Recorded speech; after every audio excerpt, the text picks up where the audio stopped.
అయిపోయింది కదా, ఎందుకు చేసుకుంటారో చూసాం కదా ఇంతకుముందు వీడియోలో. అసలు ఎందుకు బ్రో మనకి ఈ పండుగలు ఇవన్నీ ఇలాంటివి హాలోవీన్ పార్టీస్ లాంటివి? మనకైనా పండుగలు తక్కువ, వీళ్ళకి నిజంగానే పండుగలు తక్కువ. వీళ్ళకి ఏమున్నాయి, క్రిస్మస్ న్యూ ఇయర్ రెండు కలిసి కొట్టుకుపోతాయి.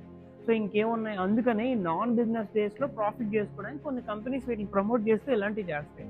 ఇంకా డబ్బులు మిగిలిపోతున్నాయి అంటే చాలా మంది పండుగ చేసుకోలేని పిల్లలు ఉన్నారు, పేదోళ్ళు. అలాంటి వాళ్ళకి ఏదైనా హెల్ప్ చేయగలిగితే చెయ్యండి, అంతేగాని ఇలాంటి పనికి వాళ్ళ కల్చర్లు మాత్రం తీసుకురాకండి. ఇది అసలు ఎంత అండర్ క్రియేట్ చేస్తుంది అనుకున్నారు మిడిల్ క్లాస్లో. ఫర్ ఎగ్జాంపుల్ లైక్ ఇది అలాగ అన్ని స్కూల్స్కి పాకపోతే స్కూల్ ఫీజు కట్టడానికి ఒక మిడిల్ క్లాస్ ఫాదర్ ఎంత ఇబ్బంది పడుతూ ఉంటాడు. అక్షయ తృతీయ, వరలక్ష్మి వ్రతాల్లో గోల్డ్ కొనేయాలి, అది కొనేయాలి, ఇది కొనేయాలి. మిడిల్ క్లాస్లో ఎంతమంది ఎన్ని రకాలుగా గొడవలు పడుతూ ఉంటారు తెలుసా.